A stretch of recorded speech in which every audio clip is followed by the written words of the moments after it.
మనం ఏదైనా తినటానికి ముందే నీళ్లను బాగా త్రాగేసి తర్వాత తినటం మంచిది. అనేక లాభాలు ఉంటాయి. మొట్టమొదటి లాభం ఏంటంటే తినటానికి ముందు నీళ్లు తాగేసినందువల్ల ఖాళీ కడుపు మీద ఉంటుంది కాబట్టి నీళ్లు వెంటనే బ్లడ్లోకి వెళ్ళిపోతాయి. ఇది ఒక లాభం. బ్లడ్లోకి వెళ్ళి బాడీలో వాటర్ రిజర్వ్ అంతటిని చక్కగా పెంచేసేసి పొట్టాప్రేగుల అంచులకు కూడా జిగురు పొరలకు కూడా నీటి శాతం బాగా పుష్కలంగా లభిస్తుంది.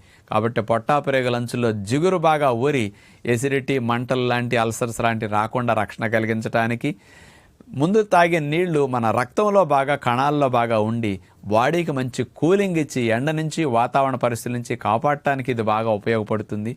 ముందు నీళ్లు తాగటం వల్ల అసలు వేడి చేయటం అనే సమస్య ఎప్పుడూ ఉండదు. కాబట్టి భోజనం చేయటానికి ముందే నీళ్లు తాగండి, తర్వాతే తినండి. బ్రేక్ఫాస్ట్ చేయడానికి ముందే నీళ్లు బాగా తాగండి, తర్వాత బ్రేక్ఫాస్ట్ చేయండి. ఈవినింగ్ నీళ్లు తాగండి, తర్వాత డిన్నర్ తినండి.